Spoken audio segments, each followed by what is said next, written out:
ഇപ്പോൾ പ്രവർത്തകർ പ്രകോപനപരമായിട്ടുള്ള പരിപാടികളിലേക്ക് കടക്കുകയാണ്.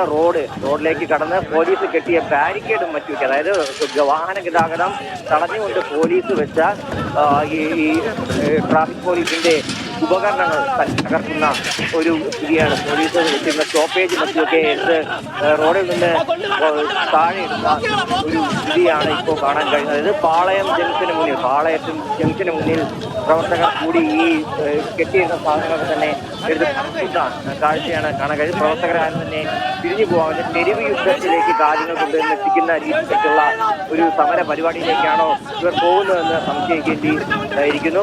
ഇപ്പോഴും റോഡിലൂടെ നടന്നുകൊണ്ടിരിക്കുകയാണ്. ഇവരെ ഏറ്റവും എന്താണ് അവർ ചെയ്യാൻ ഉദ്ദേശിക്കുന്നത് എന്നുള്ള കാര്യം വ്യക്തമായിട്ടില്ല. പ്രവർത്തകർ ഇപ്പോഴും പിരിഞ്ഞു പോവാതെ ഈ MG റോഡിലൂടെ നടക്കുകയാണ്. ഇനിയിപ്പോൾ റോഡിൽ കുട്ടികളെ പറിച്ചാതെ അതായത് നേരത്തെ പോലീസ് ഈ വാഹനങ്ങൾ പോകാൻ വേണ്ടി ഒരുക്കിയിരുന്ന റോഡ് തടഞ്ഞുകൊണ്ടാണ് ഇപ്പോൾ പ്രവർത്തകർ ഇവിടെ നിൽക്കുന്നത്. അവര് വാഹന ഗതാഗതം തടസ്സപ്പെടുത്തുന്ന രീതിയിലേക്ക് സമരം കൊണ്ടുപോയിക്കൊണ്ടിരിക്കുകയാണ്. സർക്കാരിന്റെ ഫ്ലക്സുകളൊക്കെ തന്നെ തകർക്കുന്ന ഒരു സ്ഥിതി ആണ് ഇപ്പോൾ കാണാൻ കഴിയുന്നത്. പ്രവർത്തകർ ഈ MG റോഡ് നിരോധിക്കാൻ തന്നെയാണ്. അതായത് നേരത്തെ പോലീസ് അവിടേക്ക് വാഹന ഗതാഗതം മാറ്റിയിരുന്നു. അതുകൊണ്ട് തന്നെ വാഹനം പോകുന്ന റോഡിലേക്ക് കടന്ന് ഫ്ലക്സും മറ്റ് ഉപകരണങ്ങളും അതുപോലെ ട്രാഫിക് പോലീസിന്റെ ഉപകരണങ്ങളും നോ പാർക്കിംഗ് ബോർഡ് അടക്കമുള്ള കാര്യങ്ങളൊക്കെ തന്നെ തകർക്കുന്ന സ്ഥിതിയിലേക്കാണ് നിലവിലിപ്പോൾ ഈ സമരം മുന്നോട്ട് കൊണ്ടുവന്നിരിക്കുന്നത്. എവിടെ നിർത്തണമെന്നോ എങ്ങനെ അവസാനിപ്പിക്കണോ എന്നുള്ള ധാരണയില്ലാതെ ഈ സമരവുമായിട്ട് KSU പ്രവർത്തകർ ഈ MG റോഡിലൂടെ നടക്കുകയാണ് ചെയ്തത്.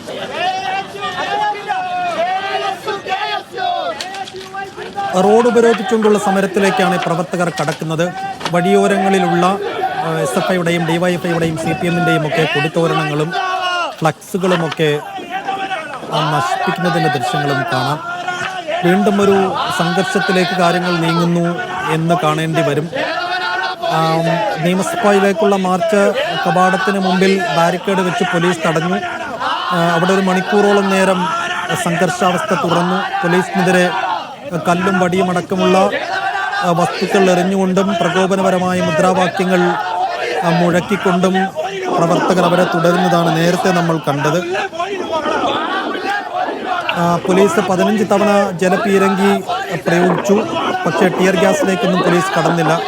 അതിന് തൊട്ടു പിറകെയാണിപ്പോൾ പ്രവർത്തകർ റോഡ് ഉപരോധിച്ചുകൊണ്ടുള്ള സമരത്തിലേക്ക് കടന്നുകൊണ്ടിരിക്കുന്നത്. നഗരത്തിലൂടെ മുദ്രാവാക്യം വിളിച്ചുകൊണ്ട് നീങ്ങുന്നു.